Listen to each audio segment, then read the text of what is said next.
লাইলাতুল কদরে করার জন্য স্পেশাল আমল নবী করিম সাল্লাল্লাহু আলাইহি সাল্লামের পক্ষ থেকে রেকমেন্ডেড আমল একটাই আছে, সেটা হলো মা আয়েশা রাদিয়াল্লাহু তাআলা আনহা বর্ণিত হাদিসে যে দোয়ার কথা আমরা জানি সেটা হলো আল্লাহুম্মা ইন্নাকা আফুউন তুহিব্বুল আফওয়া ফাফু আন্নি। হে আল্লাহ, আপনি ক্ষমাশীল, ক্ষমাশীলতাকে পছন্দ করেন, অতএব আমাদেরকে ক্ষমা করে দিন।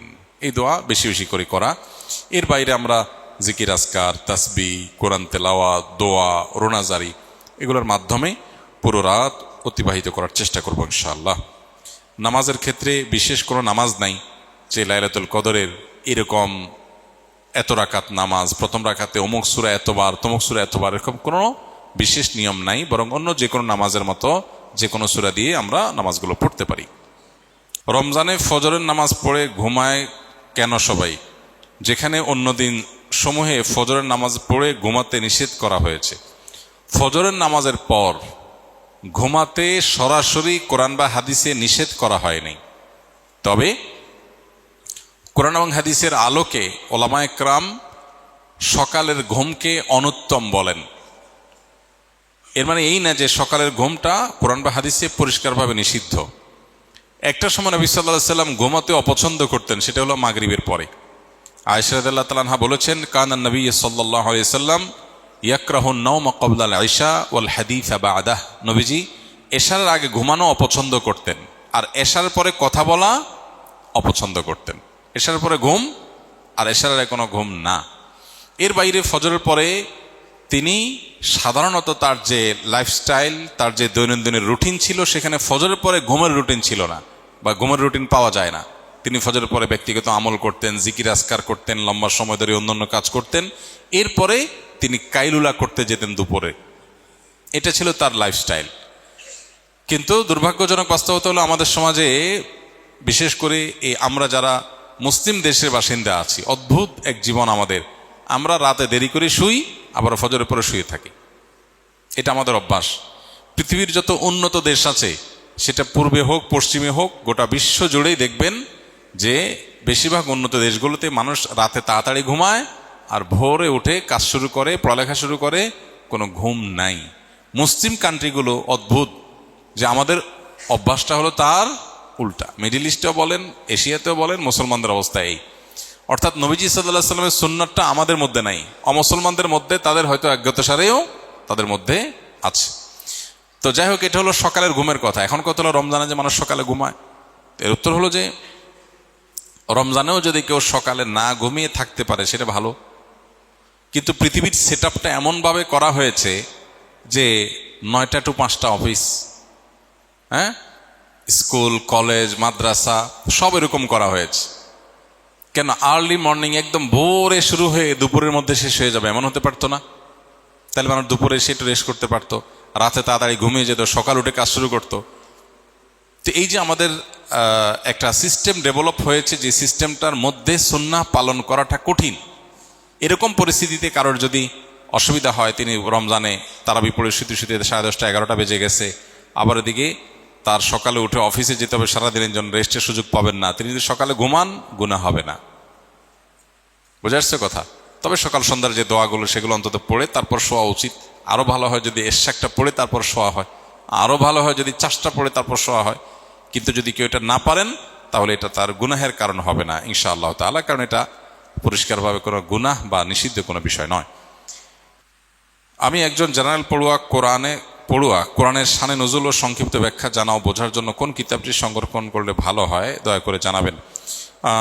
অনেকগুলো তাফসির আছে, আপনি যদি বিস্তারিত জানতে চান তাহলে সেক্ষেত্রে তাফসির ইবনে কাসির আছে, তাফসির মারুফুল কোরআন আছে। আর যদি খুব সংক্ষেপে আকারে জানতে চান তাহলে ইবনে কাসিরের অনেকগুলো সংক্ষিপ্ত ভার্সন আছে, মারুফুল কোরআনের সংক্ষিপ্ত ভার্সন আছে। তারপরে আমাদের অনেক উলামায়ে কেরাম, তাওজিহুল কোরআন আছে, তাফসিরে জাকারিয়া আছে, অনেকগুলো তাফসিরের কিতাব আছে। যার যেটা সহজ মনে হয় সেটা তার সংগ্রহে রাখতে পারেন। বরং একটা দীর্ঘ তাফসির আর একটা সংক্ষিপ্ত তাফসির থাকলে ভালো হয়। সময় অনুযায়ী দীর্ঘ তাফসিরটা সময় নিয়ে পড়ে জীবনে একবার হলেও শেষ করা দরকার। ইফতারের অনেকে অসুস্থ, এমত অবস্থায় ইতিকাফে বসা জরুরি নাকি পরিবারের খেয়াল রাখা জরুরি? পরিবারের যাদের অসুস্থ, এমন অসুস্থতা যে তাকে আপনি টেক কেয়ার না করলে আর টেক কেয়ার করার মতো নাই, এবং সে অসুস্থ অবস্থায় কষ্ট পাবে, তাহলে সেক্ষেত্রে আপনি তাকে টেক কেয়ার করবেন। আর যদি এমন হয় যে না আপনি ছাড়া আরো টেক কেয়ার করার লোক আছে বা টেক কেয়ার না করলে তার যে অনেক অসুবিধা হবে তা না, তাহলে সেক্ষেত্রে আপনি এতেকাফ করলেন আর তার টেক কেয়ারের জন্য ব্যবস্থা নিলেন, খোঁজখবর নিলেন, সেটা আপনার জন্য উত্তম হবে। এটা ভ্যারি করে অবস্থার উপরে। এরপরে প্রশ্ন হলো, রোজা রেখে কোন আমলগুলো করলে সওয়াব সবচাইতে বেশি? রোজা রেখে সবচেয়ে গুরুত্বের সাথে যে বিষয়টা খেয়াল করা দরকার সেটা হলো সকল প্রকার গুনাহ থেকে বেঁচে থাকা। সকল প্রকার গুনাহ থেকে বেঁচে থাকা। আমি রোজা আসি, আমি গীবত করব না। আমি রোজা আসি, ঝগড়া করব না। আমি রোজা আসি, গালমন্দ করব না। আমি রোজা আসি, মিথ্যা কথা বলবো না। আমি রোজা আসি, হারাম কোনো জিনিস ফেসবুকে, ইউটিউবে, মোবাইলের বাইরে, অফলাইনে, অনলাইনে কোনোভাবে দেখব না।